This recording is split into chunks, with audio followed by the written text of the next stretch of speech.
Welcome back to the Full Spectrum Warriors podcast. My name is Rich Graham, and today I will be joined by Ian Smith. Today's podcast is brought to you by ReadyWise Food Storage. It's America's #1 survival food brand, making long-term food storage and camping supplies. Check them out. Today with Ian Smith, we're going to talk about the destruction of our country through the name of progress, and how the government's pushing its way into our lives on multiple fronts, dismantling our freedoms for collectivism. It's going to be a hot topic episode, so stay tuned and enjoy. All right, Ian, welcome to the Full Spectrum Warrior podcast. It's good to have you. Thank you. Happy to be here. So for you guys who haven't heard of Ian yet, Ian came onto the scene a few years ago when a gym that he had up in New Jersey got under massive scrutiny during all the lockdowns and everything. Ian has come and spoke multiple times now at our Protector Summit events, and has had some major impacts on some of the people attending the events, just from, willpower and standing up for what you believe in, for business ownership, being a man, strongman training. It's been a lot of stuff that you've brought to the table for the people. So want to let you just kind of give people a rundown on your story, just so they know where you're coming from when we get into the other parts of the discussion. Sure. So I was a small business owner, minding my business, like most small business owners try to do. I had gotten into entrepreneurship in about 2016. I got tired of working at gyms. I was a personal trainer. I loved doing what I was doing. Working out was something that I got into later in life. I was not an athlete. I wasn't a big guy most of my life. I was actually underdeveloped, super shy, very timid, and got into a lot of trouble as a young man. I think that's an understatement. Got into quite a bit of trouble as a young man, and I found a lot in working out. So I fell in love with it, and I wanted to share it with the world. So that's what I chose as a initial career path, and I just wasn't very satisfied with it inside the corporate fitness realm. It was prohibitive and restrictive, and I wasn't able to express myself in the way that I wanted to, and I wasn't able to help people in the way that I wanted to. So in about 2016, I officially started my first personal training business. Didn't have anything to my name. I had actually just moved back in with my parents after graduating college and being married for a short amount of time, and coming back licking my wounds, in quite a bit of debt, and I didn't really know what to do, but I knew that I didn't want to work for anybody. So I just kind of put it out there, hey, I was going to be a personal trainer, and I would train you anywhere, anytime. Didn't matter if it was at your house, in a public park, in a parking lot. I'd come to your gym. I had a gym that we could go train at, and it took off very, very quickly. I amassed a pretty extensive book.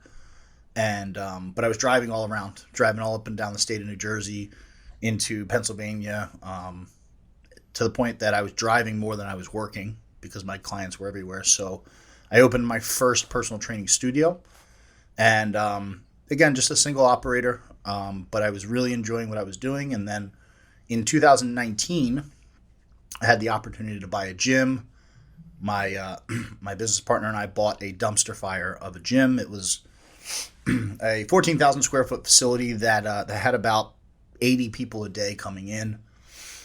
For anybody that goes to the gym, it was just not a welcoming environment. It had a very sort of nasty crew of people that were in there. They were not very welcoming. It was not a friendly place for beginners. It was not a friendly place for women. And my partner and I came in and we changed that very quickly. This place was behind on its rent, I think 6 months, and we were profitable in the first month.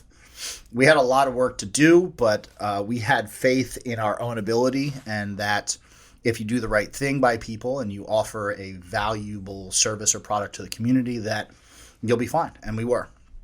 9 months later, the COVID lockdowns came. And that was incredibly scary for us. I had put my life savings into the gym. I think I was about 33 at the time. And I had just sort of worked my way out of crushing debt. And it was the first time in my life where I really had something. So I was not excited with the idea of shutting it down, even temporarily. But, we didn't really know enough to stay open at that time. So we reluctantly closed our doors, with a bit of skepticism and keeping our eyes and ears open. Very quickly, that hunch proved to be correct. A couple days went by, and then a week went by, and then they started handing out money to everybody, and then 2 weeks went by, and we were supposed to open, and nobody even mentioned the idea of opening in New Jersey. And it was kind of like shut up and wait. And we grew very restless. But in the process, we were still working. We were at the gym every day, and it just didn't feel right. And the more we paid attention to what was going on, we educated ourselves on the science. We looked beyond what was kind of on the news and did some reading and some research at PubMed.gov and other credible places online. And it just wasn't making a whole lot of sense from a science perspective. I've been in health at that point for 10 years, health and wellness. And, they were doing everything that was counterintuitive to people being healthy. And running that alongside of the political nonsense that was going on, it became very, very clear very quickly to the both of us that this was not what they said it was. We didn't have a full grasp on it, but we knew that at the very least, these people were dead wrong. Or at the very best, these people were dead wrong. And at the very worst, that there was some malicious intent to what was happening. And again, we didn't understand it, but in my gut, in our guts, we knew it was very wrong. So we ultimately made the decision to open the gym. And it just kind of took off from there. We didn't just open. We created a 15-point safety protocol that went like so far above and beyond what anybody was even required to do that was open, that the idea was if they tried to shut us down, it would be ludicrous because we were doing all of these things to keep people safe. And we presented the plan publicly. At the time, I had a small Instagram, couple thousand followers, and I sat in front of a camera and recorded like a 7-minute video and just kind of said who we were, what we were going to do, why it was important, and how we were going to keep people safe. And, I remember I was very, very nervous to do that because at that time it was wildly unpopular to even question that COVID wasn't what they said it was. So I pressed the send button, and very, very quickly it became clear that what we were doing was going to be very controversial. And the crazy thing is, while this is all happening, us being down here in Florida, we didn't have these types of lockdowns. And I would talk to people from New Jersey and be like, dude, are you guys okay? Like, you guys were hearing up there that we were all dying in here in Florida. Yeah, everybody's just out in the sun. And Florida was reporting fake numbers to make it, because the hospitals were getting more money, right? So there were so many aspects just like that, where they were getting, every time they had one of those documented, they would get like 44 grand to the hospital. Yeah. And so they were reporting false numbers. I remember they were doing stuff where you would, if you were in the hospital, they would do a test, and the next day, like let's say you tested positive, the next day they would test you again, and you tested positive. The third day you were in the hospital, they tested you again. They would report that as 3 positive tests versus it being the same person who they gave a test to 3 times. So they're reporting fake numbers, manipulating the statistics. Meanwhile, down here in Florida, like, there was people who were sick, but the majority of the people were fine. And it was just, hey, dude, if you want to take precautions. If you don't feel safe, don't leave your house. Yeah, there were so many layers of just nonsense that was going on. the buffering of the numbers, but there was so much that didn't make sense. You had a state like New Jersey that was, in this complete lockdown, and you drive 2 hours south into Virginia and it was different, and somehow that was okay. Or you go across the bridge to Pennsylvania and they have a different set of rules, and other businesses are allowed to be open. And I was driving by a Walmart every day to go to work, to my empty gym, and the Walmart was packed shoulder to shoulder. And, so there was so much that was wrong with that. And it was once we noticed one thing, and because it was so personal to us, I went from being able to provide for my family to not being able to provide for my family. So I took a great interest in it. And the more you looked at it, the less it made sense. So, but at the time it was still very unpopular to question it. So we got a lot of hate, but very quickly it became clear that there was a tremendous amount of people who felt the same way, and everybody was kind of waiting for somebody to jump. Mm-hmm.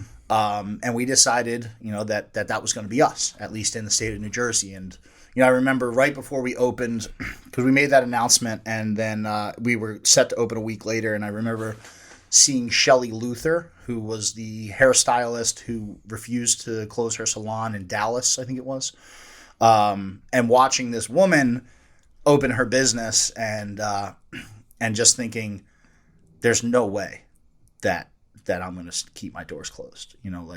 As a man, it became very clear that it was unacceptable for me to turn a blind eye to what was clearly a lie, a bold-faced lie, and a destructive lie. And I felt an overwhelming sense of responsibility to do this, knowing that we didn't know what was on the other side, and that we were probably going to be punished for it too. So, that video caught the attention of a local radio host, and we went on the next day, and we went on this radio show, local Philadelphia radio, and our phones started blowing up, and it became clear that people really wanted us to do this, because people were asking how they could help. We had people calling from other states asking if they could come, if they needed a membership, if they could donate.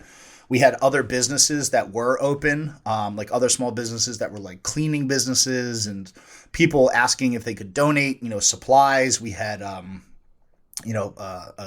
business that wanted to donate air scrubbers. These are like $5,000 machines that clean the air. And so there was a tremendous amount of support as well as the hatred. It was like 50-50. And then it caught the attention of Tucker Carlson.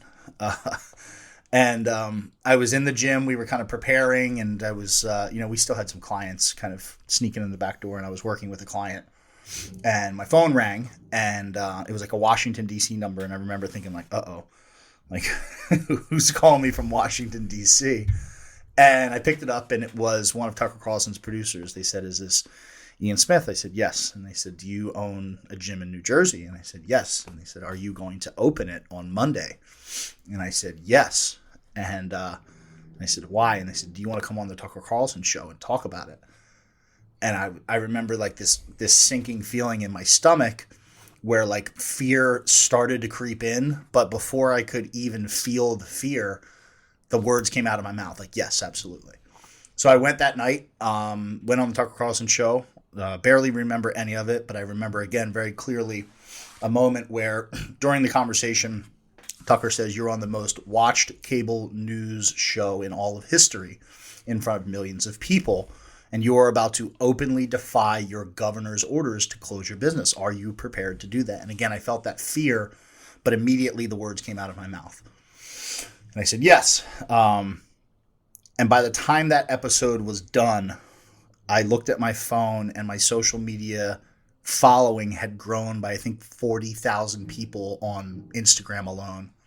Another couple thousand on Facebook, Twitter, everything. And it became clear that we not only were we going to do this, there was no going back, but that it was going to be a fight, but that we had an army of people behind us.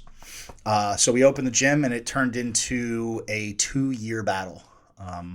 everything in the world had been done to us. They started with just some citations. Next thing you know, they were arresting us, and they were locking our doors, and we were going back and forth, and we were picking the locks, and they came to lock them again, and we took the doors off, and then we were open for 24 hours, and we had people sabotaging our plumbing system. They were trying to cut the power off. They were fining us, $15,000 a day for every day that we were open. They were trying to get us on felony charges for violation of court orders, everything possible. They took money from our bank accounts to the tune of six figures, $200,000. But we just stayed relentless. We didn't have a plan that was, I remember people used to call us all the time, and small businesses would call, and they would say, we want to open our business too. How do you do it? And I would say, I just go in and turn the lights on. And people wanted this answer, like this broad, comprehensive answer, but the plan was very simple. It was just do the right thing over and over again. And the right thing for us was to open our doors for our customers, because we had upwards of 800 to 1,000 people coming every day. We had people who would travel 45 minutes an hour every single day to come work out because their gym wasn't open. And even when gyms were allowed to reopen much later, a lot of those people still stayed with us because they respected what we did so much. And it just turned into this really nasty legal battle where they really tried everything to break us, but people stood with us in so many ways, whether it was people just showing up at the gym. Like I said, every day the gym had hundreds and hundreds of people in it, to the point that we were spending like 5 times the amount on toilet paper than we were during our normal operating times, because there was just so much foot traffic, and machines were breaking left and right because they were just getting used so much.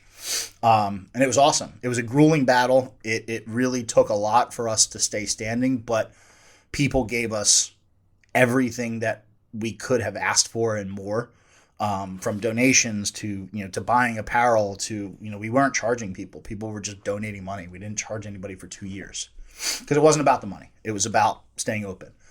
So when the legal battle started to accrue and, we had hundreds of thousands of dollars of legal fees, people chipped in and people prayed for us. People wrote letters. I still have a stack of, or a drawer full of letters at home written from people from all over the country, all over the world, saying how important it was that that we did what we did. I have challenge coins from veterans who, real heroes who fought in war, Vietnam vets, Korean vets, guys that would come to the gym. They weren't interested in working out. These guys are 80 years old, but they came to give us challenge coins because they said what we were doing was so important. And that collectively, all of that gave us the ability to, no matter what they threw at us, just stay open. So yeah, that kind of, that thrust me into the public spotlight a little bit. Yeah. Made me public enemy number one. But it also, there was a point where I was the golden boy for the GOP. And they would fly me to events to speak, against COVID mandates, and people just organizing small rallies would have me come out and speak and help with their events. So I got into public speaking, and it sort of transformed to where now we're 4 years out from that, and people still care about what I have to say in terms of politics. My politics have changed quite a bit. I got lumped in with the typical Republican right for a long time. But when I spoke out against them, because a lot of them are just as complicit as the people on the left. It's one of the things I was going to say. Like, you've been pretty outspoken on the conservative front as well, yep, or more so as much as the leftists. And one of the things we've seen with these, it's like I know a lot of people have said it's, the politics is basically the same side, or two sides of the same coin, when it's, I remember back when, and I'm sure everyone else, who doesn't have a short memory, when Trump first ran and he was like, we're going to, make America great again. And the American people sided with what he wanted to accomplish. They won all 3 branches of government, and then these people in Washington, D.C. didn't do anything with it.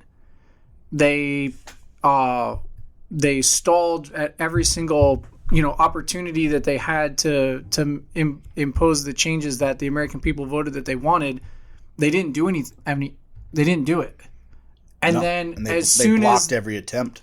Yeah, they blocked the attempt, and like the stuff with the wall. Like, we watch all these Republicans now, like, oh, we need to finish the wall. Like, dude, we gave you the power to do that. Yeah. And you guys stood in his way of doing it, right?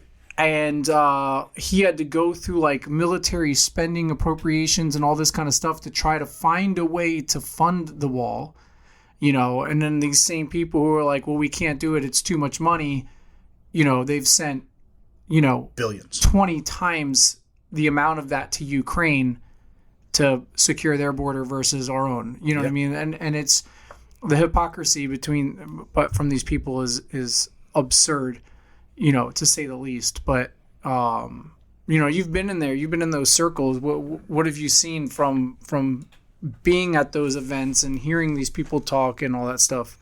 Well, on the back end of the things that happened at the gym, eventually it just kind of calmed down and it got slower. And then eventually they kind of went away, and they ultimately gave us our business licenses back. And, we never really won anything landmark in court, but they gave up. And that was enough of a win for us. They tried everything they possibly could to shut us down.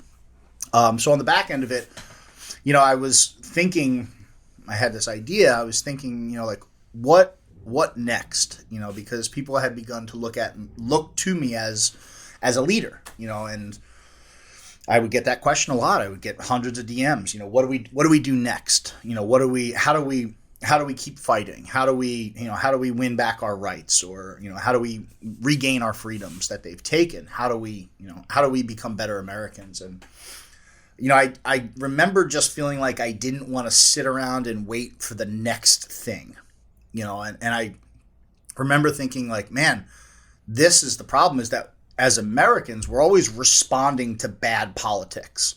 Like we're always running to the fight, as somebody, as somebody who understands fighting. Like, you never want to be late to the party. You don't want to be on your back foot responding to some sort of threat. And that's, as American citizens, that's what it feels like we're always doing. We're running to go put out the fire. We're never on war footing. It's always, oh man, they're trying to do this to our kids in school. We got to stop them before the bill comes. And you're scrambling to get people together, and you're scrambling to get, some sort of resistance to whatever this encroachment on your liberties are. So I just had this feeling. I said, I don't want to wait around. How do I personally bring the fight to them? And I had this stupid idea that I would run for Congress. I had gained all this notoriety, and I say that sort of joking. I had gained all this notoriety and sort of social firepower. And I just remember thinking like, man, nobody ever reached out to us in New Jersey politics. Like, nobody did. The Republicans in New Jersey, like, just watched us get our heads bashed in for 2 years. No elected Republican who apparently was on our side, so at least so they say. Nobody helped. Nobody used any of their political power or anything to help the gym or any other business that was affected, or the kids that were forced to wear masks for 2 years in school. So I was like, who is my congressman? And I looked it up, and it was this guy who he was a Democrat. His name's Andy Kim. And I remember thinking, like, I've never heard of this guy, and that's probably partially my fault, but I feel like I should know who my congressman is. Like, so I said, all right, well, I'll run against him. We had an election coming up. I'll run for Congress. And I learned very quickly that politics is not for the average person. The GOP ran harder against me than they ran against the DNC. So I was not the person they wanted to run. So I ran in the primary against an individual named Bob Healy, whose father had donated a ton of money to the New Jersey GOP over the years. And Bob is like a slice of Wonder Bread wearing a suit. Just doesn't have a whole lot of opinions. Will sort of just do what his donors want him to do. And if you know anything about politics, most of the money comes from big donors. So people's campaigns need money, and if you want the money to run a successful campaign, you have to go to the big donors, and the big donors are going to tell you exactly what you're going to vote for, and exactly the positions you had. And I wasn't willing to play ball with that. And we were able to raise some money, but we were outspent 11-1 by the GOP. They stopped going to events that we would go to because people showed up and they had a very favorable impression of me, and this individual couldn't hold a conversation, didn't really have his own thoughts, wasn't able to think on the fly, didn't really have any political position. And then there was me, who was, seen as radical to a lot of people, but, to the voters, everything I was saying made sense. The GOP ran, like I said, a smear campaign against me. And I learned very quickly that most of these people involved in right and left politics have no interest in helping citizens.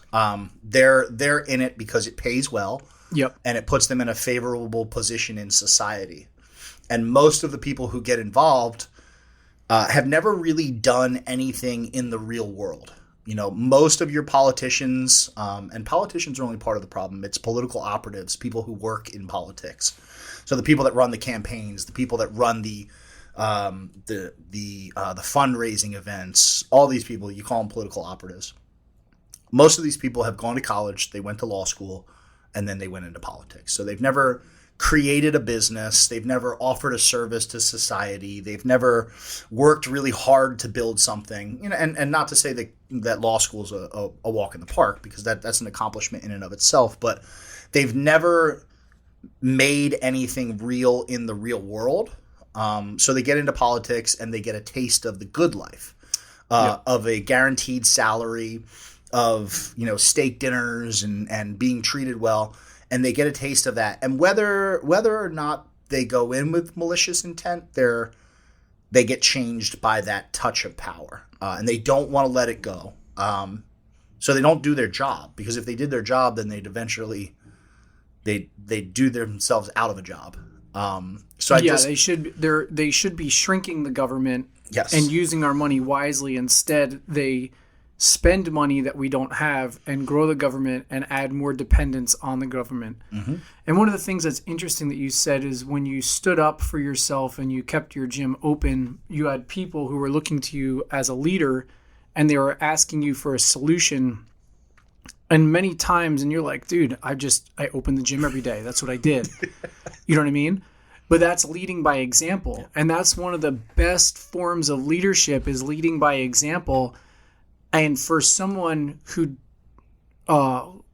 doesn't seek to be a leader, but finds himself in the leadership position because people continuously look to them for guidance because they want to replicate, right, what it is that you're doing because they see it as the example. That's such an honest form of leadership. Yeah, right? I think it's the best form of leadership. And what you see with these people who are politics, I had a guy who used to be like a student of mine that was in business with me a little bit, like doing some network marketing stuff. And he constantly wanted to be the dude to be the one coaching. And he always wanted to be the one in charge of everything. And I was like, dude, and I had another buddy who was coming to me to be like a shooting instructor, and he wanted to learn how to be a shooting instructor. But the thing of it is he was more interested in being the one teaching than he was about getting people the results. So all the questions were about, like, how do I get myself into this position of leadership? How do I get myself into this position to where people want to hear what I have to say? And they never wanted the answer I gave them, it was never the one they wanted to hear, was like, go perfect being a shooter first, and then understand how to communicate that to the other people and pull out the best in them. And if you go create multiple clients that get great results and you make them great shooters, then people will seek you out to do the same for them. Yeah. But you're trying to put the cart before the horse. And what the reality of it is the narcissist, that narcissistic personality trait they wanted the power. They wanted people to look to them, and they wanted the celebrity aspect of it, the notoriety. They never were actually in it to help people. The only reason they wanted to help people was because they wanted to be known as you know what I mean? They wanted that position. Yeah. And I guarantee you, if you took politics and you said, hey man, we're going to take it back to where it was an act of service. Socrates. Where you just donated your time, right? Or, and you didn't get paid for it, all these people would be out. Or if you did it to where, like, hey, dude, you're going to get paid based off the average salary, the average income of the people in your district, right? Most of these people would get out. No. Yeah, they wouldn't be interested at all. In Plato's Republic, I don't know if you read that, Plato tells the story of Socrates, and in one part he talks about the perfect form of government. And he says that it should be... they call them, he basically said that the government should be run by philosophers, basically poor philosophers, that they should be taken care of. But it's almost like, hey, you do your time. It's almost like the military, right? So you do your time, you're provided some housing, you're provided the things that you need, and a small, tiny salary. And then you're done. And when you're done, you're free to go achieve whatever you want in life.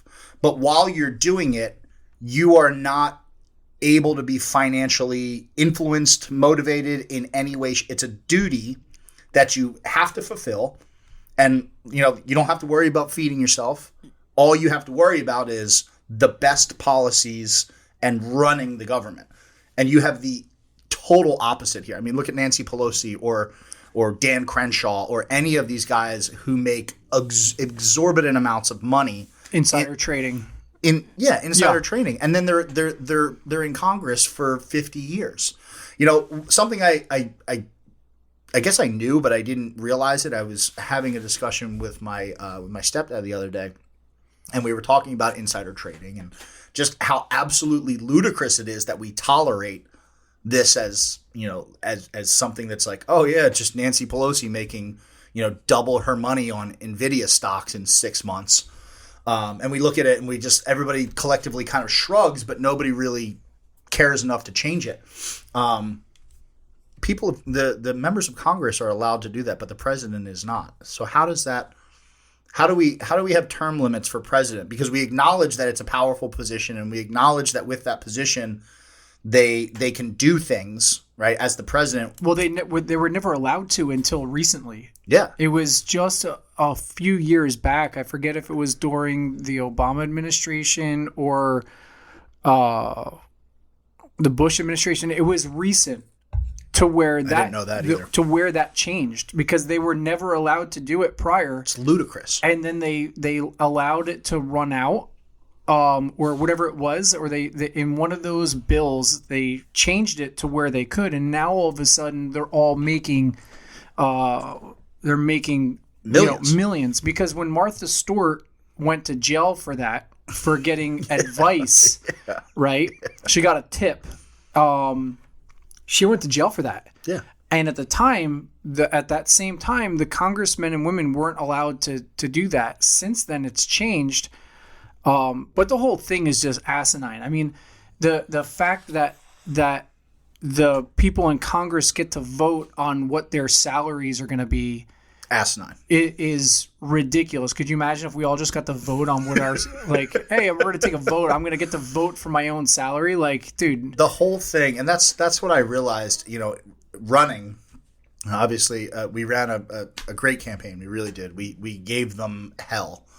Round up with 40% of the vote in a three-way race, but we ultimately fell short. But just seeing the underbelly was life-changing for me, because I think everybody kind of understands that politics is just a clown show at this point. But I don't think we realize the extent of it until you see it up close like that, and you really take a good look. And you only scratch the surface. And I only scratched the surface, and it was enough for me to look at it and go, I want no parts of this ever. And I have, and this isn't a glass half empty kind of thing, because it's far from it. But these people they're never going to help you. They are never going to make your life any better. If you want your life to be any better, if whether it's your family more well off financially and free, you want to be in better health, you want to be in a better position in any area of your life, you cannot rely on these people, because it doesn't matter if they say the things that you like. And even somebody like Trump, which, like a lot of people really like Trump, even if he wants to help you, he can't. He can't, because he's just one man. And it's like, we've got to get out of this mindset where we expect these people to fix our problems, because they create them. They create them, and at the very least, they allow the ones that they didn't create to continue on. So right now, today, Biden just came out and he said, due to inflation and the economy, he wants to help because of rising interest rates and because of inflation, that he wants to give every family $400 a month or $800 a month. I think it was $800 a month to help pay for their mortgages for the next 2 years. But so here he's coming to you with the solution. So we're getting ready for the election. The election's coming up, and he's like, hey, man, here come all the promises. I'm going to give you guys money for your college loans. Hey, by the way, I'm going to give you money for your mortgage, right? And at the same time, he's saying we need to send another $67 billion to Ukraine, right? So that's going to put us well over $200 billion to Ukraine. And and it's like, hey, I'm going to give you money for your mortgage, and I'm going to give you money for college. The reason you need money for your mortgage and money for your college is because we're in the process of sending $200 billion to Ukraine with money that we don't have, that we're just printing. Yeah. So here's your pennies. Just on the to dollar. like what you're saying is they're literally creating the problem, and then they're trying to come in as the hero to give you the solution, a Band-Aid.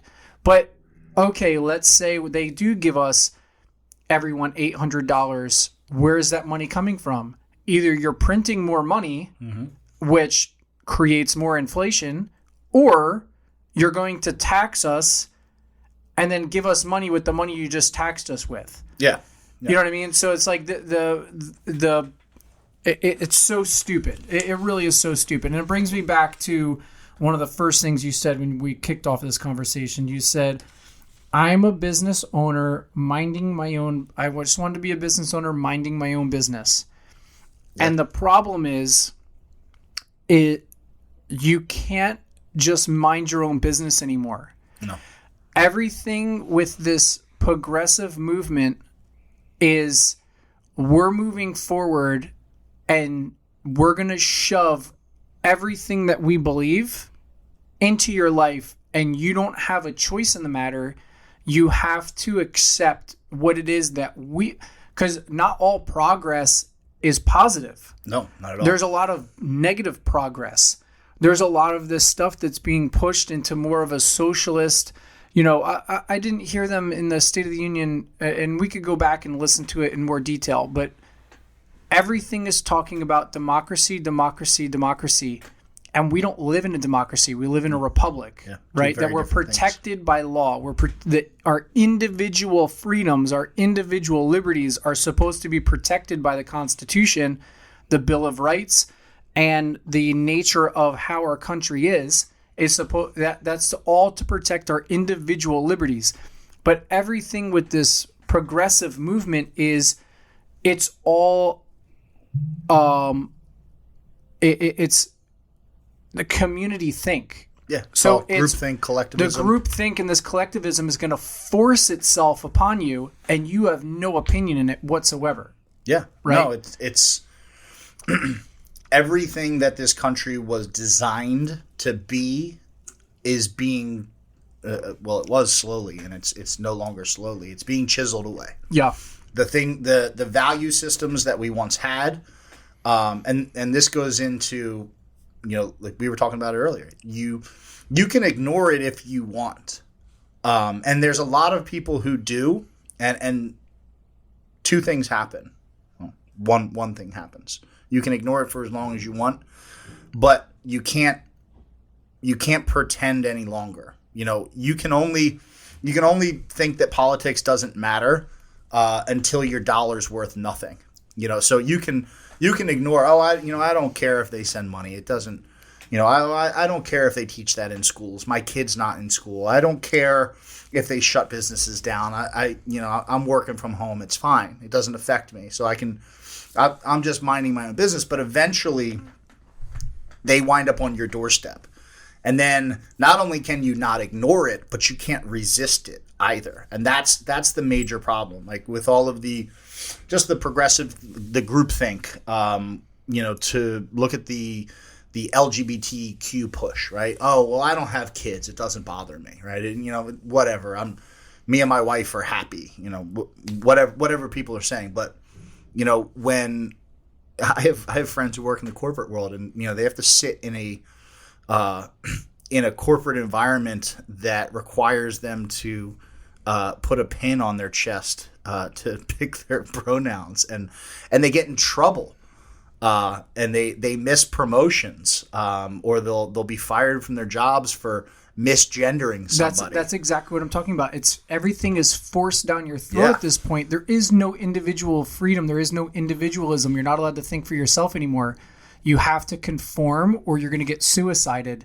Not not physically. You just get depersoned. Yeah, they'll make your life miserable, or they'll punish you. And the dudes at the World Economic Forum, they said that in the interview. They said we're going to force behavior change. Yes. Right? We're going to come in and we're going to force you to adopt certain behaviors because they're not doing it. So now we have to force it. And they'll make your life miserable until you surrender. Yeah. It's an interesting thing, man, because we walk through we live out in like the countryside, and there's this little town here, little suburb town called DeLand.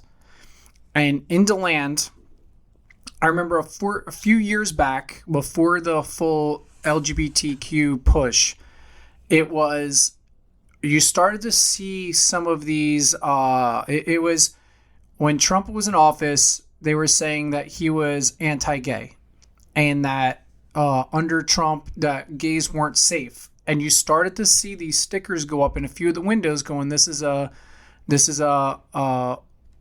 gay safe zone."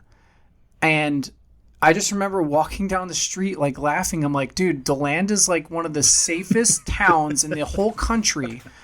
Nothing bad happens here.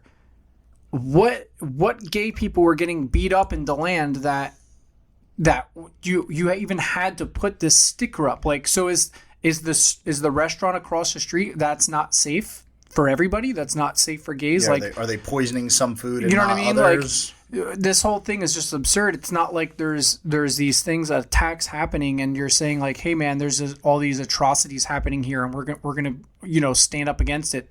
There was nothing going on, and now it's evolved into there have this nonprofit or this organization called DeLand Pride, and now it's going out to DeLand or Daytona Pride and all these other surrounding towns, and this movement has their stickers in almost every single restaurant in downtown DeLand.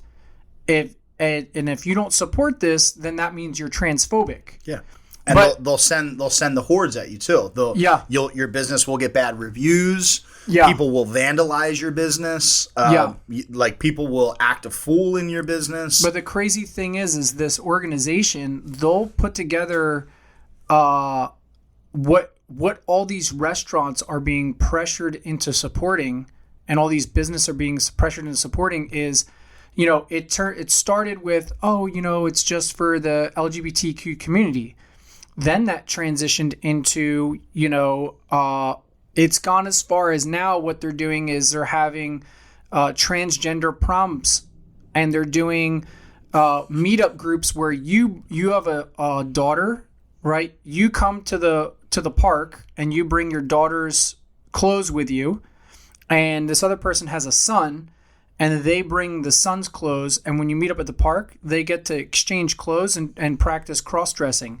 And then they're going to teach your son how to put on makeup like a girl, right? And we're going to do all this stuff. But all of these businesses are making donations. By making a donation and you're supporting this, you have that sticker in your window to show how you're being accepting, right?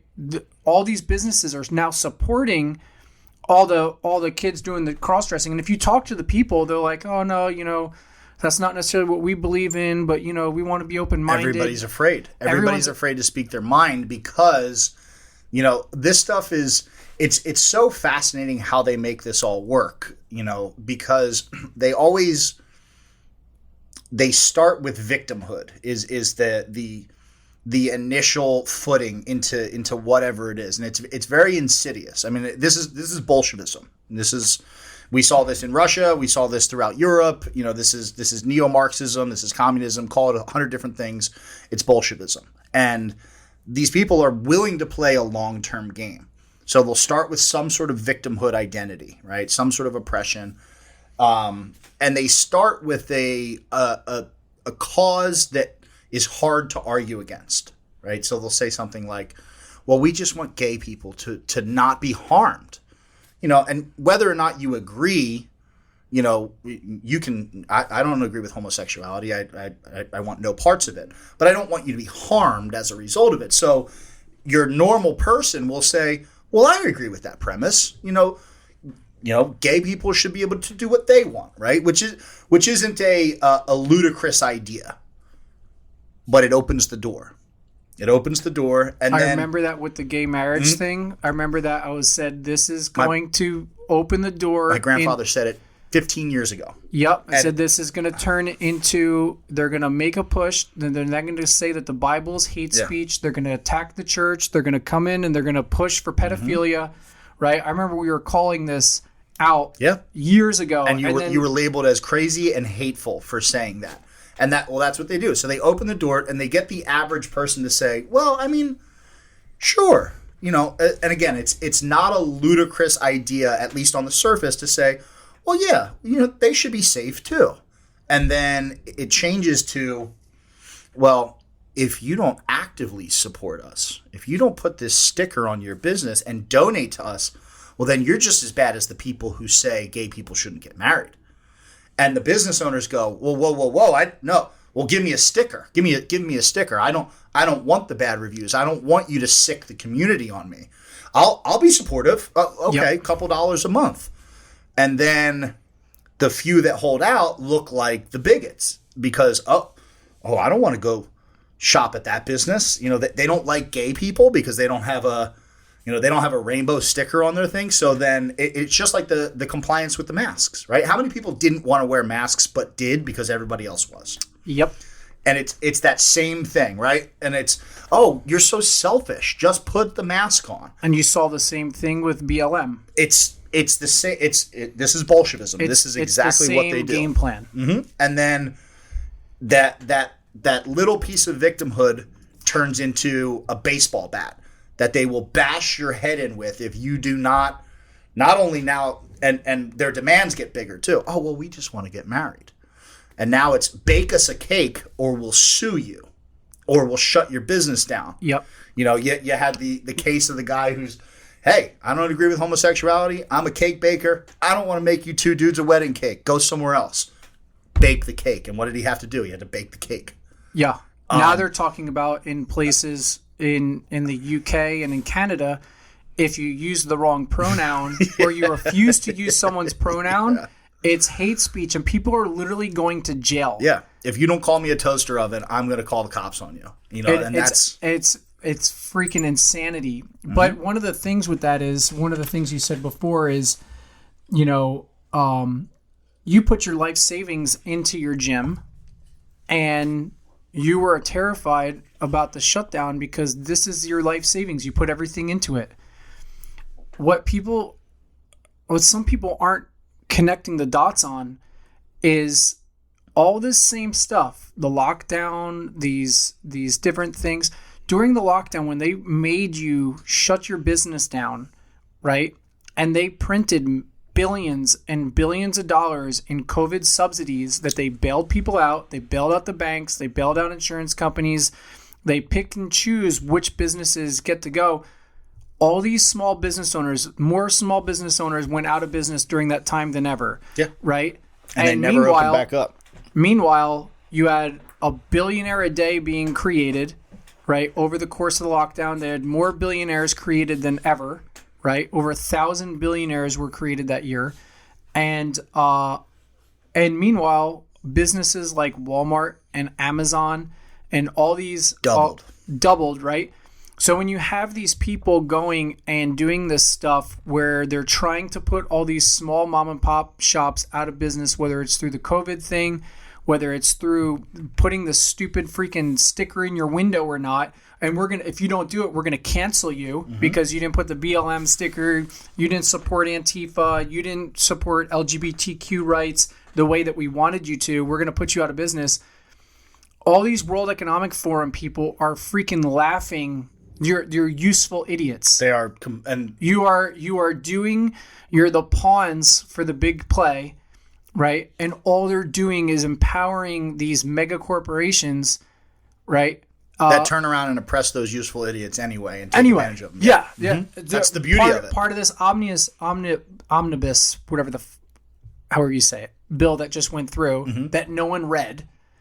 Now the green groups have the ability to put a tracking device on every freaking cow in the country so that they get to monitor all the cows so they can monitor the CO2 consumption. These people are, they're digging their own graves. Yeah. Meanwhile, while all these businesses got shut down and the government came in and forced, and they're still doing it over in Europe and stuff like that, they're forcing these farmers to cull their herds, right? Bill Gates just bought up 70% of all the farmland, privately owned farmland, while all these farmers were forced to be shut down and forced out of business. Now he's taking it over, right? He wants you to eat fake food, or they want to put the mRNA shit inside the beef, right? And give you your boosters through what you're eating. And then through all this stupid green crap, they're now going to monitor and micromanage the people who are just trying to have a normal farm. And again, going back to, I'm just a business owner. I just want to mind my own business. Yeah. Just leave me alone. But you can't. You can't because they're coming in so many different ways, just shoving their progress into your lifestyle, right? And leaving you in a position to where you can't just mind your own business anymore. No, it's a fallacy to think that you can. We live in, and I was one of those people. I was absolutely one of those people for most of my life. Mind my business. I don't care what the gays do, whatever. You know what I mean? It's, again, on the surface, that seems like a reasonable perspective. But when you live in a society with 300 million people, well, I think we're on our way to 400 million, especially with the illegal immigrants coming in. That is it's no longer a reasonable way to exist. If we lived in a tribe, if we lived here on your property and there was 100 of us, there was 10 families, we could probably get away with, hey, as long as Rich and his family's, not in my business, I don't care what they do. I don't care how many kids they have. I mean, we're here. We have all this land. We're fine. There's 5 miles between each one of us. But it doesn't work on a large scale. There has to be certain standards and values that we have, and this idea of inclusivity for everybody is a disaster. Exclusivity is a good thing. You as on the micro level and on the macro level. So you as an individual, you within your family unit, you within your community, you within the faith community that you have, you within your country should be able to say, I don't like what you do. You are not a part of my community. There's nothing wrong with that. And they've demonized that. If as a Christian, I can say, I don't want homosexuality anywhere in my community. I don't want it near my children. I don't want it, in my church. I don't want to include people who live a lifestyle that is totally opposite my value system. And we've demonized that idea. And doesn't mean I hate you. It just means that you and I don't get along. So go somewhere else. Be somewhere else. Go to another state. If you want to, you guys can take California, whatever it is.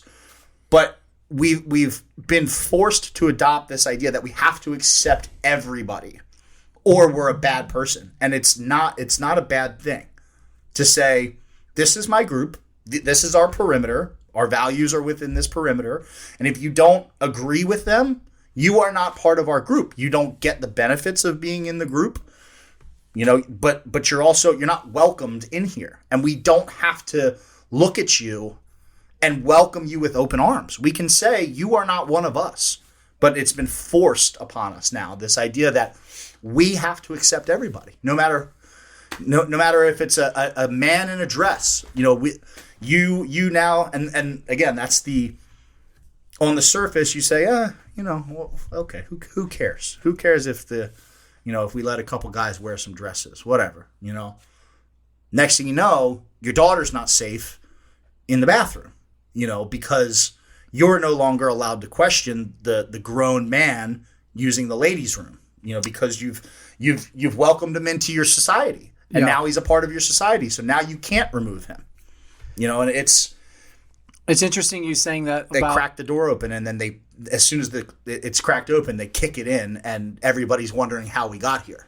It's funny you mention that, because I recently, for most of the people who follow this podcast, I've heard of our Protector Summit, and our Protector Summit is a faith-based men's leadership, and I do training throughout the year where we train men, women, kids, this, that, it doesn't matter. If you want to come out, we'll train you. But we do a event once per year that is a faith-based men's leadership. And when I was, my website thing has this AI built into it now, right? I didn't ask for it, but it's built in, and AI is going to give me suggestions. So AI is reading everything about my website, and then they try to give you your 2 cents. And AI's recommendation, right, of me running a faith-based men's leadership, right, instead of telling me, how I can make this, you already know where I'm going with this.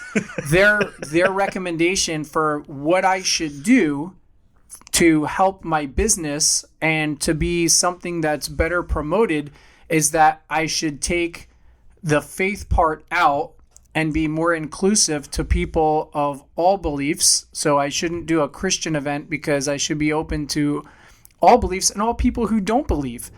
And the other thing is I should be open to not only men, but women and the trans LGBTQ community.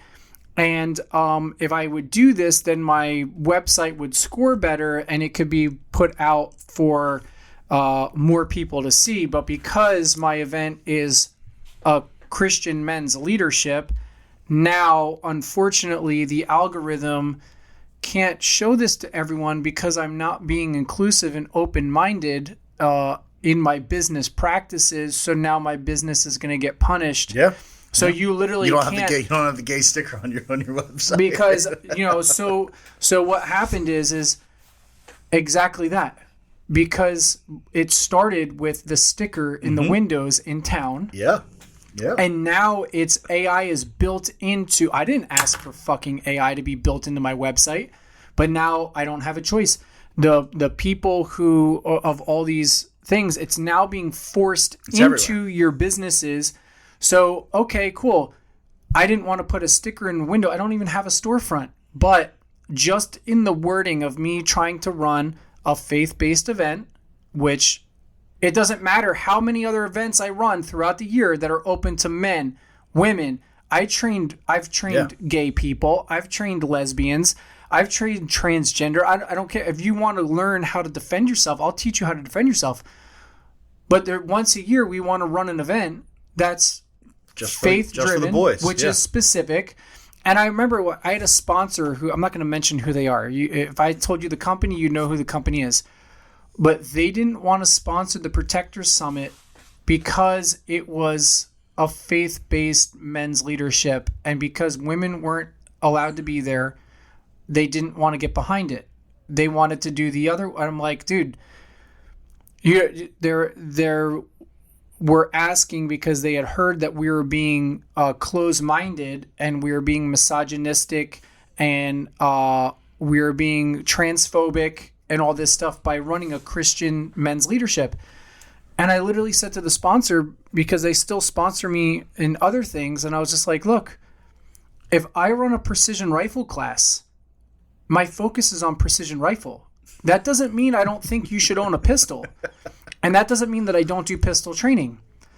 But if we're talking about shooting targets at 800 yards, the relevance of a 25-yard shot or a 15-yard shot become very irrelevant because we're talking about long distance. Mm-hmm. So just because I'm doing a long distance training course doesn't mean I'm anti-pistol. It's just this specific course is going to target focus in on long distance marksmanship. And the two can be, because I'm not doing the one while I'm doing the other doesn't mean I'm anti the other. Yeah. It's just, this is what we're going to focus in on. And because I'm going to do an event where we're going to focus in on coaching men who happen to be Christian in faith, right? That doesn't mean I'm anti anything. That's just what this, but it doesn't matter. Now my company is being labeled as transphobic and uninclusive because I want to do one event that has a specific audience. And here's the thing that should piss anybody off, regardless of where you fall. That standard is not applied evenly.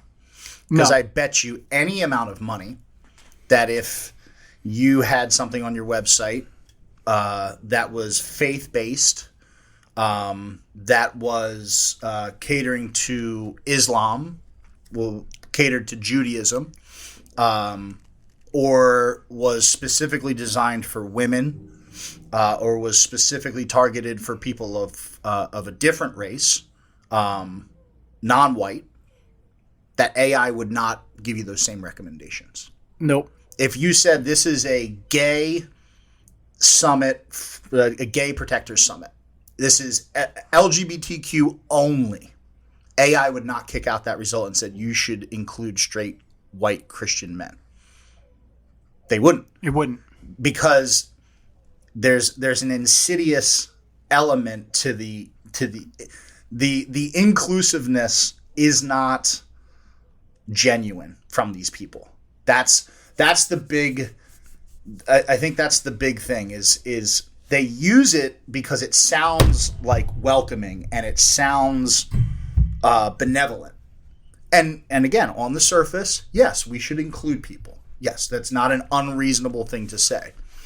But the standard doesn't get applied equally because there's an agenda at play. And it's the undermining of certain American values that have been the foundation of this country. And that's really what it is. It has nothing to do with Black Lives Matter. It has nothing to do with the LGBTQ community. These are just reasons. Mm-hmm. These are just opportunities to implement more control and takeover, mm-hmm.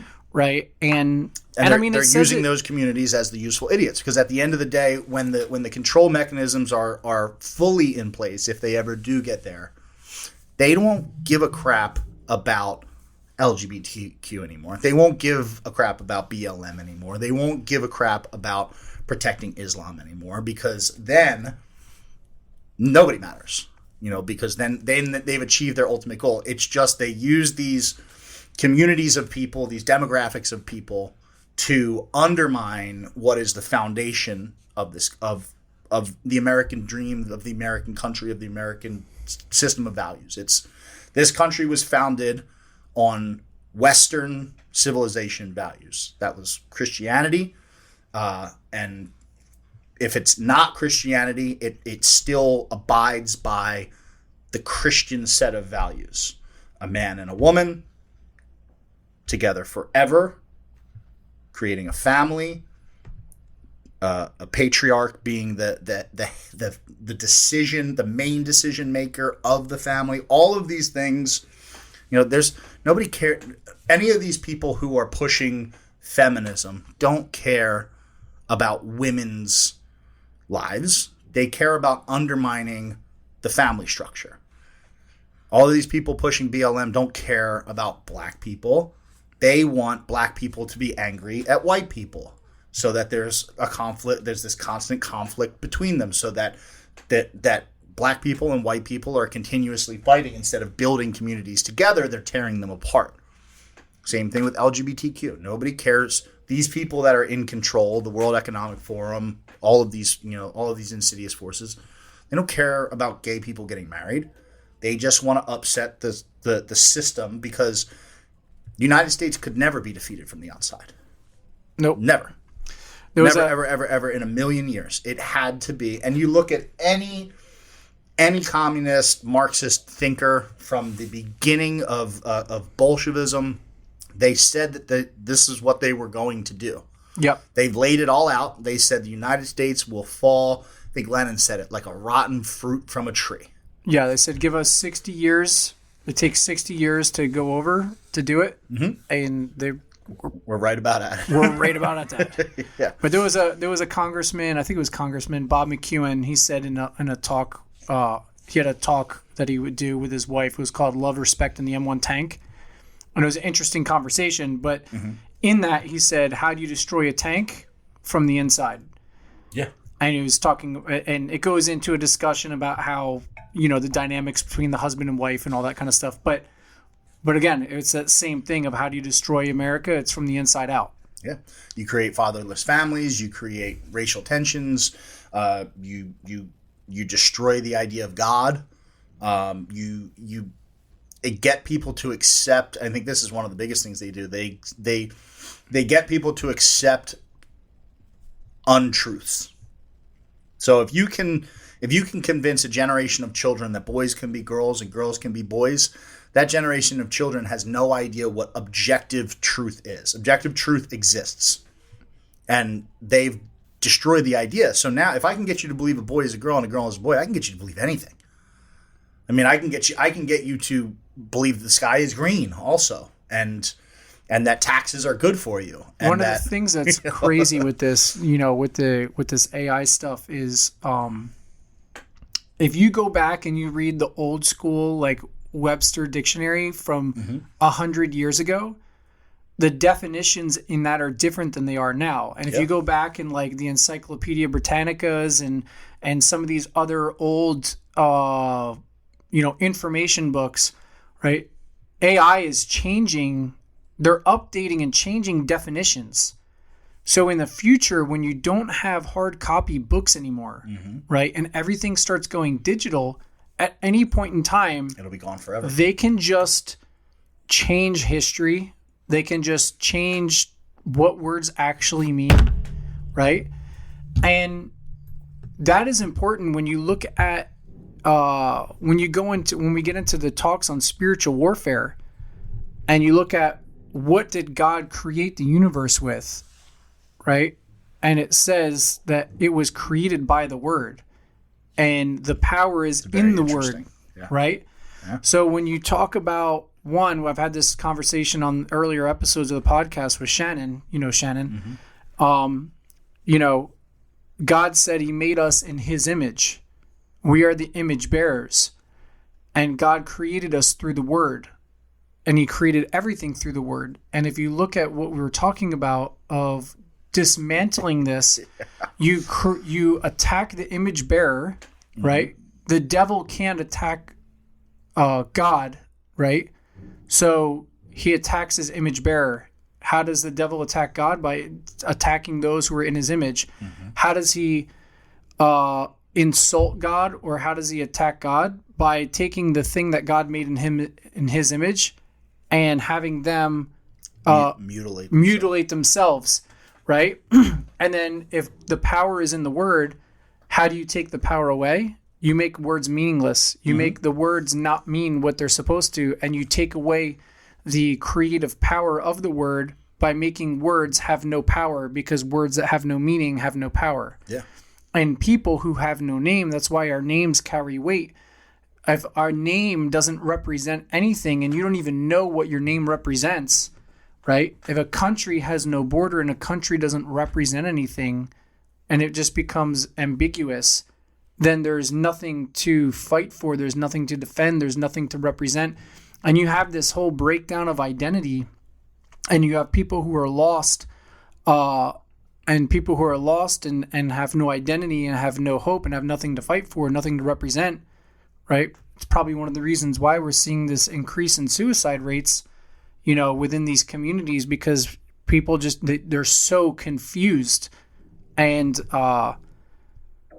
it's just wild. It's wild to look at the word and see how many of these things were predicted. And God's saying that in the end days, right will be wrong and everything is just going to be upside down. And there's, you're starting to see all of that stuff unfold. It's right in it's your crazy. Face now. It is. It's right in your face. And, it's, we laugh at it because it's absurd, but it's so important to, and this is if there's a takeaway, from the conversation for anybody listening, it's understanding the power of the word, of your word, right? Of you as an individual. And never in a million years would I have ever imagined, when I opened the gym that day, that it was going to be as powerful and impactful as it was. I mean, it impacted the lives of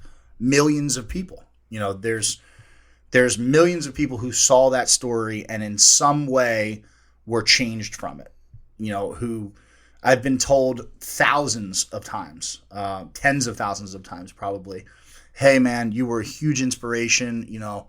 When it came time to get the vaccine, I quit my job and I did it because I saw that you did what you did. And although I didn't have a business to fight for, that was my hill. That's what I stood on. Or, could you imagine if every small business owner just did what you did? Yeah. Or even just every person. If every person did what they felt in their heart, every person who were like screw this mask, just didn't wear it. Or every, I can't tell you how many parents came to me and said, you know what, me and my wife sat down, and we saw what you did, and we decided that we were going to pull our kid and we're going to homeschool. And you know what, life was a little bit harder for a while. My wife quit, and I've been working, 2 jobs, but we made it work. We changed our budget because we understood the importance of taking control, right, or of moving somewhere or whatever it is. If everybody acted on that, none of this would be happening. And if everybody made the decision today to do it, it would fall apart instantly. And that's probably one of the most frustrating things for me, is knowing that people are so much more powerful than they understand, and every decision that they make. Again, I didn't know. I was just some obscure gym owner in South Jersey, with a gym of 1,000 members. And the decision I made, which was a tough one, but I didn't die. I'm okay. It was rough. There was some turbulence. Yeah. There was some stress involved with it. But because of that decision, my life is immeasurably better. I'm much more free and in control, and confident in my own ability. But there's so many people who were impacted by that decision, and I don't think that people realize how important it is. And so it doesn't have to be as big and bold and drastic and have Tucker Carlson interview you about it. Sometimes it's just speaking the truth and saying, no, I'm not going to put that sticker on my window. I don't care what you say or do. And I know I have friends that own a steakhouse in Pennsylvania, in Allentown, very LGBTQ plus area, and they don't They don't do that. And they get harassed for it. They've had the mayor come after them. Their business gets vandalized. Guess what? They haven't bended. And their steakhouse, they have people come all the time. And they have the people that go there are inspired by what they're doing. And they take that, after they eat their steaks and talk to them and hear about the struggles, they take that home to their own lives. And it might not be today, it might not be tomorrow, but eventually somebody watching you is going to make a good decision because they saw you do something. There's so many people who are like right on the edge and they're like almost there, but they just need that reassurance that they're not alone. And they look to their left and they see somebody doing the right thing. I mean, I can't tell you how many times I used to walk around without a mask on. And I used to travel. I'd fly all the time. And it was like, it was a nightmare. But I'd be in the airport and, I'd see somebody look at me and it'd be like another guy. And he'd look at me and, he sees me without a mask. And then next thing I know, he's not wearing a mask. Mm-hmm. And again, it's not always about action. Sometimes it's just about, not reacting to stuff or just speaking your mind. Like you're going to preserve, if this world means anything to you, if this country, if your family's safety, if your value system means anything to you, you have to get involved. And sometimes that's just defending the truth. Yeah. I think right now that could probably be one of the biggest things that we can do. Yeah. Is standing up for truth. Yeah, and boys are not girls and girls are not boys. And period. Not breaking into the peer pressure that everyone's trying to force all these, because the thing is people make a deal with the devil on this stuff and they think that by giving an inch, they're going to gain favor. And the reality is nope, they're just going to move the goal line. No. They're just going to take more. Every time you give them an inch, they're going to ask for more. Well, yeah, what winds up happening, it's the bully in the schoolyard. When you give him your lunch money, he's not going to say, thanks, man, and never bother you again. He's going to come back tomorrow, and he's going to now expect your lunch money. Yeah. And if you give that lunch money over enough times, there's not even a question. It's his lunch money now. Yeah. And it's the same like thing. Debo, that's my bike. Yeah, exactly. And it's the same thing. I always use the example. It's like the army retreating. Like you watch one of the old war movies where the army gets pushed off the cliff, right? And we give an inch, and we give an inch, and we give an inch, and we give an inch, and we give an inch, and next thing you know, it's a year later, it's 2, and we give that inch in the sake of temporary comfort. Right? Oh, I just don't want to fight this battle right now, right? I'll put the mask on because I just need to get my groceries, right? Instead of saying, screw you, I'm coming in your store, I'm going to buy my groceries, and I'm going to leave. I don't care if you yell at me. I don't care if you spit on me. I don't care, whatever. You know what? I'll just put the mask on, and I'll worry about this later. It's always it's a very temporary. I just don't want to be uncomfortable. I don't want the confrontation. I don't want the fight. So I'll give you that inch. But you give that inch and you step back. You give that inch and you step back. You give that inch and you step back. And then you get so used to avoiding discomfort that that two things happen. That you don't know how to be uncomfortable when the time really comes. Mm-hmm. And even if you're prepared to do that, you've got no footing. You've backed yourself off to the edge of the cliff. There's nowhere to dig your heels in anymore. Yeah. You've the other thing just with that given it all away. The other thing with that is there's a plan.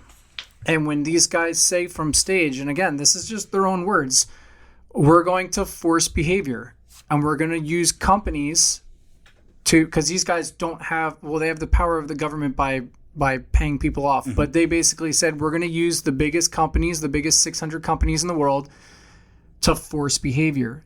So they're picking and choosing. There's a playbook. Mm-hmm. They're picking and choosing of how they're forcing the behavior. So when you give that inch, you're actually being forced into trained. Yeah, and you're being shifted into a position that's already been predetermined and war gamed strategies out. Oh yeah. You know what I mean? So they're good point. They're shifting you into the position. It's like playing checkers or chess. Like They're positioning into setting you up for the trap. Until eventually you have no move to make. It's not some random shit. No. That's a good point. This wasn't by chance, just some random thing.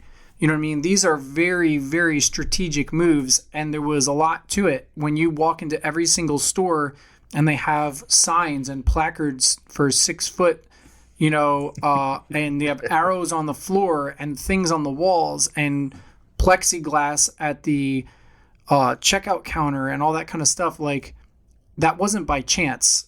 You know what I mean? This was all beautifully executed plan. And you paid them. Because I guarantee you, before they did that, they all had insider trading, stocks purchased on the companies that make those masks, on the people who make hand sanitizer, on disinfectant wipes, all the things that were mandatory for the companies that they deemed were important enough to be left open, right? The essential employees and the essential companies, all that stuff was pre-gamed, and they all made bank. Again, all those people who became billionaires during that time, that was a strategic move. So as they forced your behavior, you also helped them become billionaires. Yeah. You paid them to allow them to train you. Yeah.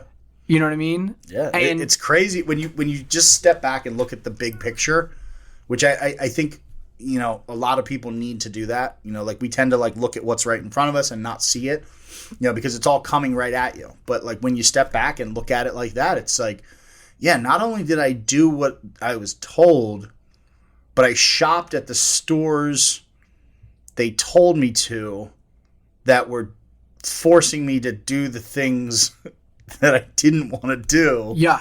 And I couldn't, in a lot of cases, support people who would respect me enough to allow me to make my own choices because they were closed.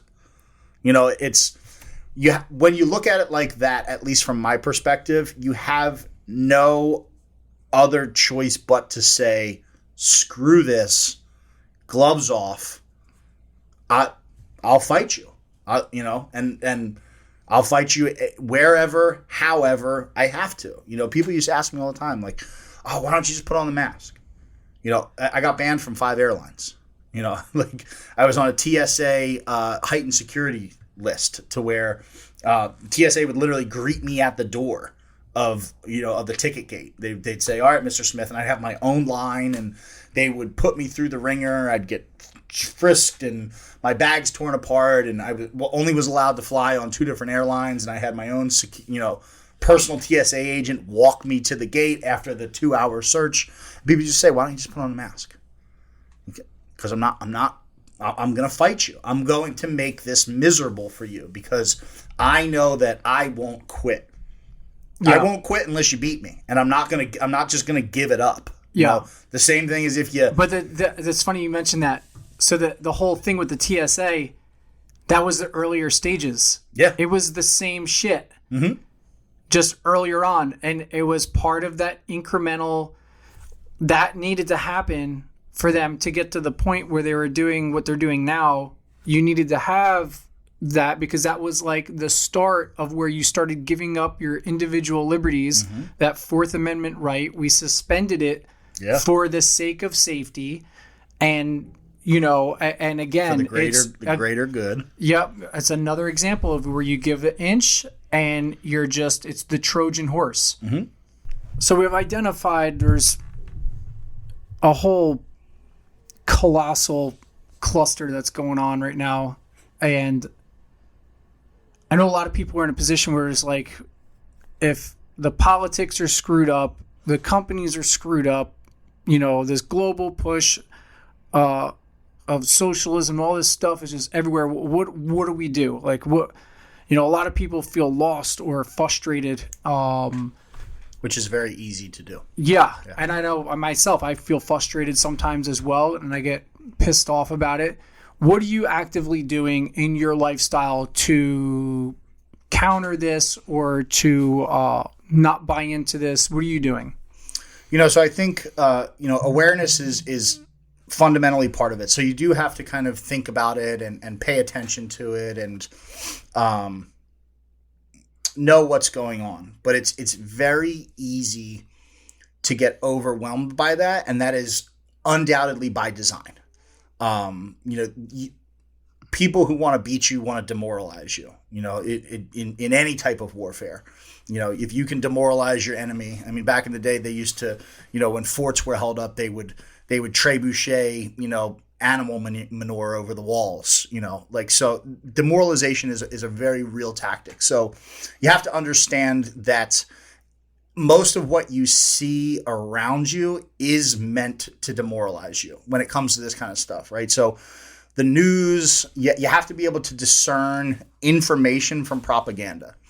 And that just takes you being conscious of it, right? So see something, try not to get emotional over it. When you see the stuff happening around you and you see it on the news, understand that you're being shown it for a reason and that there is a value in seeing what's going on, but there's greater value in not letting it pull you down. So that's one thing. And I say that because there was a point where I got they call it black-pilled, where I was like, well, what's the point anymore? Like, I might as well just enjoy, the last days, which is totally what anybody who wants to beat you wants you to think. So, but that just takes, some discernment. So being sort of conscious about that, I think is a really helpful thing. The other thing is action. Look at the problems. What do you see? You see small business going out of business. You see it being forced out. You see corporations behaving this way. Commit yourself to supporting people that support you, going out of your way. Now, people will say, well, it's not easy. Of course, none of this is going to be easy. It's far easier to Amazon your life, which, and again, I'm not suggesting that you make your life ridiculously complicated. There's some balance to be struck in all of this. You still need to live your life. You still need to, achieve things. But go out of your way to support small businesses. There's no reason why you can't. The internet is there. It's one of the greatest tools you have. Yes, you might pay some more, but yes, you're going to get a higher quality product. Yes, the shipping time's not going to be Amazon same day shipping. But get comfortable with your actions being more meaningful and less comfortable. Supporting that small business may cost you a little bit more. It may be a little less convenient. You may have to wait. You may have to, spend more, whatever it is. But every dollar you put into, say, a small business, and there's a fantastic video on this. If you really want to visualize it, the guy's Instagram is called Cancel This T-Shirt Company, and he talks about what happens when you spend $1 at a mega corporation and what happens when you spend $1 at a small business. When you spend $1 at Amazon, a very, very, very small fraction of that dollar gets paid in local wages, and then the rest of it siphons right up and out of your community forever. If you spend that money in your community, that money stays in and around your community, right? So we don't necessarily see that impact right away, but understand that you have that impact, right? When you go down the street and you shop you go to eat at the local restaurant and not the Chili's, your dollar is going back into your community, and you see, and again, you won't see that right away. You won't see the results of it right away. But if you spend that dollar over and over in those small businesses, it stays with the people. It doesn't get siphoned up into the billionaires. That's a huge one. Getting involved in your local community is a huge one, right? We tend to focus on, and again, look at what you're shown. Do you see a lot of local politics on the news? No. Nope. You see barely any. Local politics has much more of an impact on your life than what Nancy Pelosi is doing. They'll show you what Nancy Pelosi is doing. They'll show you Joe Biden because it pisses you off and it makes you feel powerless. And in a sense, you're not going to stop Nancy Pelosi right now. Until you get a foothold to fight from, you're just throwing ice cubes at the sun being mad at the federal government. And I understand it's enraging watching your money get sent overseas. But pay attention to what's happening locally. Who's your sheriff? You know, like you were down here in Florida. A lot of the sheriffs, there were still COVID mandates. Well, most of the sheriffs said, no, we're not going to enforce that. That had much more of an impact on your life than what Ron DeSantis was doing, than what President Trump was doing, President Biden was doing, what Fauci was doing. You know, so not only pay attention to local politics, get involved. Doesn't mean you have to run. If you run, I think that's a great idea. I think it's something honorable. It's going to be tough, but I guarantee it'll be worth it. But you don't always have to run. Sometimes you just have to show up for the people that are. There are good people everywhere who are trying to make a difference, and it's really hard to do it because these people don't have big Instagram platforms. They don't have a whole bunch of money for advertising. Show up, donate a couple bucks, donate your time if you don't have any money. My campaign was driven by about a dozen volunteers. That's all it took. Mm-hmm. And if we would have had 5 dozen volunteers, we probably would have went a lot further. So focus where your energy means something. And that doesn't necessarily have to be with politics. Show up at your local church, get involved. I guarantee you, if you turn off the news, you're going to find good stuff happening all around you. But we open up our cell phones and we watch the news and we see stuff and all this stuff gets put in front of our faces and we miss all of the good stuff in our communities. Really important. I think that's probably one of the most important things you could do. I live in St. Augustine now. And one of the things I love about St. Augustine is it's a small business hub and it's a community of people that support each other. There's men's group. There's a men's group I go to. There's only 10 of us. But guess what? There was only 7. And there was only 5 when we started. And it's a men's group that meets every Thursday morning at 6:30. And we talk about business, we talk about family, we talk about God, we talk about working out, we talk about stuff that impacts all of our lives. And because of that men's group, I'm involved in 4 or 5 other things that I probably wouldn't have been involved in. So one of the big things, and to tie all of that together, is focus your time and your energy where you're going to get something out of it. Stop throwing ice cubes at the sun. And probably the most important thing is to take a good, honest look at your own life and see where you're lacking and see where you can get better. And that doesn't mean that you need to become a different person. It doesn't mean that you're failing, but we can all kind of pick up the slack. If you are out of shape, get in shape. If you spend money like you're not paying attention and you're just kind of, you don't know where your paycheck goes, start making a budget. Take control of the things that you can take control of. And the question of what can I do is going to answer itself, because you're going to see, oh man, I just dropped 50 pounds. I feel so much better. I have so much more energy for my family, for this. All of these things are going to come out of it. Or, hey, I didn't realize I was spending $1,000 a month on eating out. And I'm eating all this crappy food that's connecting back to me gaining weight and feeling like crap. And with that $1,000 a month, now we set a budget. Me and the wife go out once a month and we support a local business. We don't just go to Chili's. We go to the local diner and we support there, but we only go once a month, and then we cook every night. Yeah. And I plan my meals.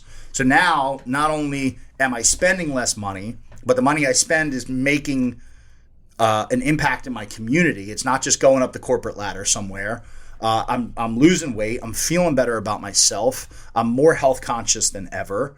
My family, my wife, my son, my daughter, my mother, are all following my lead as well, and all of their lives are getting better. So now all of a sudden, these couple little choices, it's not just a couple choices anymore. It's radically different because they're all magnifying each other, And then all the choices are magnifying each other, and everybody around you who's making those choices is magnifying one another. We see it in the group in the at the Protector Summit, right? Mm-hmm. How many of those guys?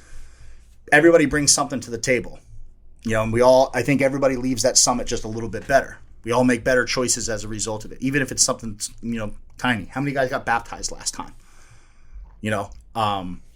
Stuff like that. It all pours over into the next thing. So it's a matter of understanding how important all these little choices are and just start making better ones.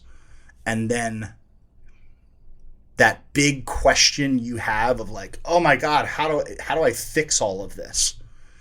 You don't need to have the answer to all of it, but you start with just a few small answers, and then you start to chip away at that big. It's just like losing weight. You know what I mean? It's like the newbie who walks into the gym, right? Coming from, we both have a fitness background.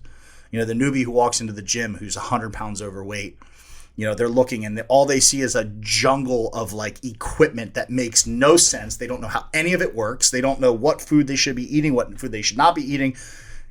Where they should start. Should I get a trainer? Should I do this? No, just start walking on the treadmill. Start walking on the treadmill today. Their focus is 100 pounds, and you're like, let's focus on one. Exactly. Let's do one before 100. Perfect, and that's perfectly said. And that's the answer right there. Is looking at your own life and finding those small little parts, and the rest is just you're gonna figure it out. Yeah, I agree. And anything else you want to add? No, that's it. I just, I always try to leave people with the truth that we are all so much more in control than we realize. And I wouldn't have believed that 4 years ago. I would have said, and I've said this at my speech here, the greatest lie that we tell ourselves is I'm just one person. And that my choices nobody will notice if I don't do the right thing, or if I do the easy thing instead of the hard thing. If I wear the mask, nobody will care if I wear the mask, but it does. Everything you do matters, and that's such a dangerous thing that we tell ourselves, is that somehow what we do doesn't matter. And it's not only is it not true, it's completely the opposite. Everything you do matters. Yeah. And when you start believing that and start living that, you will know that it's true, and it's like a light bulb goes on and you're like, oh, this isn't as big of a scary thing as, it's not that you're not going to have problems and whatever, but you're back in the driver's seat of your life. Yeah. And that's all you can ask for. Yeah. I agree, man. And on my end, I've been like, in regards to the stuff that you just listed, I know for my wife and I, we've been looking at this stuff and I'm like, dude, they're coming in and they're attacking all the farmers. They're trying to say that cows are just killing the world and all this stuff. And it's like, dude, you know what? We're going to start supporting local butchers. Yeah. You know what I mean? We're going to support local farmers, and we go and we buy from a local, they have like a festival or whatever, and we go down there and all these farmers come in and basically they butcher up some cows and whatnot or whatever livestock, and we'll go there, we'll get like a half cow or a quarter cow, and it's local grass-fed beef, and we fill up our freezer with it. Yeah. And then we go down to a farmer's market and we try to get a good portion of our eggs from local farmers. We're going to start our own chicken coop again. We used to have it, but the bears came and, I was wondering where they were at. Yeah. We also have a bobcat on the property that smashed some, and it's been a process. But,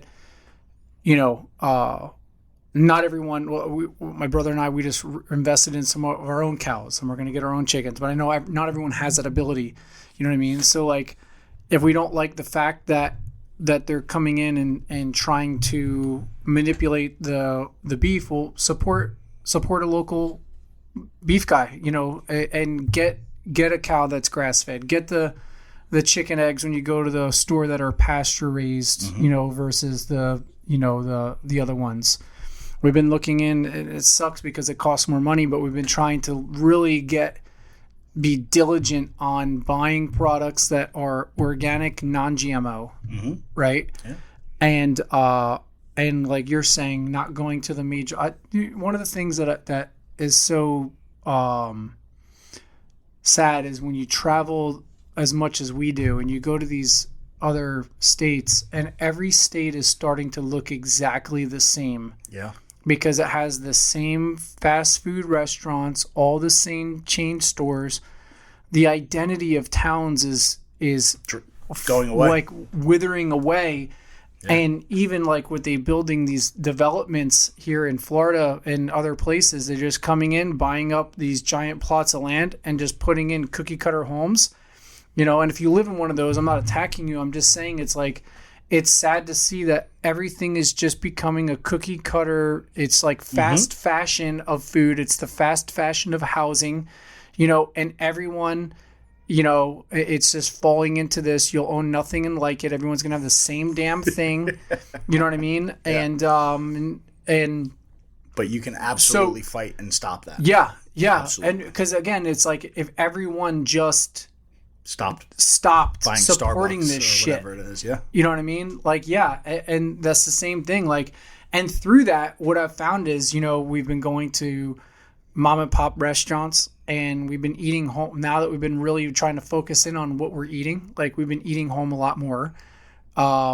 Which is better for your relationship, which is better for, like, everything pours over into the next thing. Exactly. You go to those mom and pop places, and like you wind up talking to the owners, and you're like, there's a mom and pop's place that when I do get food right near the house, I usually stop in, and even if I'm getting takeout, whatever, and it's a single owned restaurant, but I've met so many people in and around my town. Like, I'm taking lessons from an older couple that they raise bees.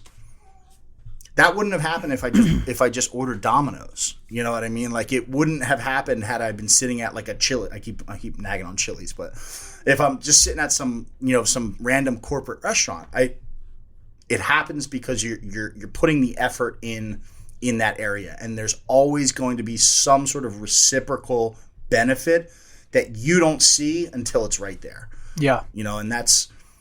But it's about just the smallest step you can take. The smallest, littlest step you can take. A lot of people say, you mentioned getting a cow.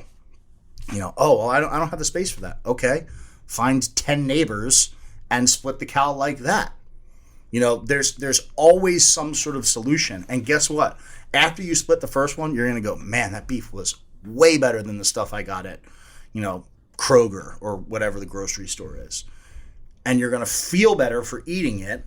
You're probably going to be more inclined to work out. You're probably going to maybe teach yourself to make a steak better because you're like, man, that was a pretty good steak. Maybe I'll learn how to, to blacken the next one. And next thing you know, there's all these doors that have opened as a result of just one choice to take control and sort of push back. And not to open up a whole can of worms on this thing. One of the, because this could be a whole nother hour conversation, but we started asking ourselves, what are the restaurants putting in there? Like, once I started reading, like, really diving into the labels, and I realized that like 99% of the stuff in a grocery store is not even worth eating. Yeah, it's not. It didn't even exist 50 years ago. Most of the stuff. Like it's just chemical. It's a chemistry project. You know what I mean? Yeah, inside your body. And when you look at this stuff, you go, how much of this is actually the ingredients that they're using at the restaurants? Mm-hmm. And then when you really start diving into that, what am I eating at these restaurants? Because the food isn't the same as it was 20 years ago, 30 years ago. Not even close. You know what I mean? So part of that, of eating home, is also just is really just controlling what are you putting in your body, because again, if we poison our bodies and we're feeling unhealthy and we're sick and our hormones are off and all this stuff, the same people who were organizing and behind all this stuff that we had going on over the last few years are the same ones who are supporting and organizing what's in the food. Yeah, you know what I mean? Playing into their traps. And again, but I think also, in addition to like those basic action steps, I think it's one of those important things that we come back and again, standing firm in our faith and understanding what is God instructing us to do? What is God guiding us to do? Understanding that, all of this has already been predicted. Mm-hmm. And when you go, how could this all be happening? And it's like, dude, it's gotta play out. Now we don't have to support it and buy into it, but understanding that the plan is in action, and what side are you going to fall on? Yeah, and what can you do, and how are you going to represent yourself, and how are you going to represent your faith? Are you going to stand firm in your faith? Are you going to bend a knee and give in just because of peer pressure, right, and take the easy road? And that brings us back into that whole that saying that the gates to hell are very wide, and then the gates to heaven are very, very narrow. Mm-hmm. You know what I mean? And which it's a beautiful idea. Which course are we going to walk? What route are we going to take? What actions are we going to do? And will we stand firm in our faith? That's that is one of Corinthians. That's one of my favorite, just like one lines, is stand firm in the faith. It's that speaks to me so much that it's hard for me to put into words. It's actually very overwhelming, because most of my life I never did. Mm-hmm. Up until that decision to open the gym and to keep it open, I never stood firm in the faith. I would always take the easier option. I would always try to weasel my way out of any, because when you stand firm in the faith, there's some discomfort with that. Yeah. You know what I mean? In some form or another. And I was so afraid to do that.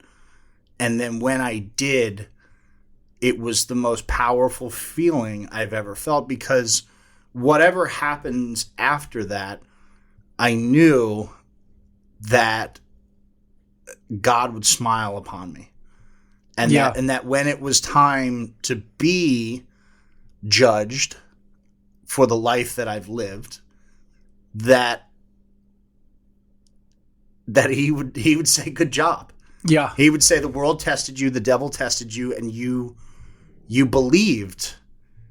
You believed in me, you believed in yourself, you believed in good enough to stand in the faith and to not cower.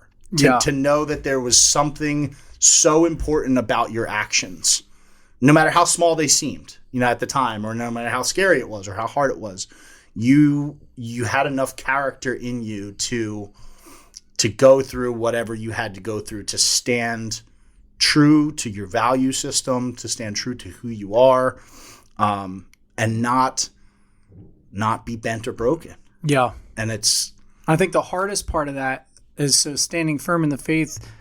I also resonate with this verse, and that's why I use it on the shirt for the summit as the one of my favorite shirts. Yeah, but the last line, and let all that you do be done in love. Mm-hmm. That's, for me, that's the hard one. Yeah, that ties it all. You know what I mean? Mm-hmm. Being strong and standing firm. It's like, okay, you can do hold it with hate in your heart. Yes. But at the same time, it's like I accomplished a lot being angry. Mm-hmm. You know what I mean? And you can tap into that, and that's like the double-edged sword. You know what I mean? So it's like to be able to stand firm in faith, but then also do it with love in your heart, not out of hate and resentment. And it's a very, very slippery slope, because sometimes you're on the right track, and then the devil basically throws it back on you and basically takes your momentum and pulls you with your own momentum the wrong direction. Hate is blinding. Even with good, even if you have the good intentions. Yeah. If you don't have that love, that light in your heart, in what you're doing, you are bound to get pulled somewhere where you don't want to be, and you won't notice it until you're there. Yeah. And I can testify to that on a whole nother episode. Yeah. We'll get you back. We'll do another episode, but I think that's a good spot to a good final thought is, doing what we can do, the small incremental steps that we can do on an individual basis every day, and standing firm in the faith and having trust and believing that what we're doing is right and that it can make an impact if even if it's just small in our own circle, that leading by example. Mm-hmm. And then not falling into the trap of building hate and resentment and doing what we do out of love for our family, for God, right? To better ourselves and those who are under our care. Absolutely. Amen. Awesome. Well, Ian, it's been great having you on. I appreciate it. And sure. I would love to have you back on and talk a little bit more on other aspects of your story, and we can get into some other details there as well. Sounds good. Awesome, man. Thank you. Thank you. Appreciate it.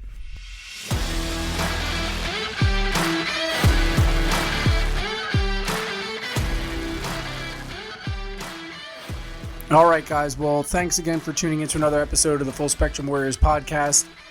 Check out Ian Smith on some of his social media platforms. You can look below. Also, if you haven't already, check out ReadyWise Food Company. They make long-term food storage survival kits, camping kits, and other long-term food storage options.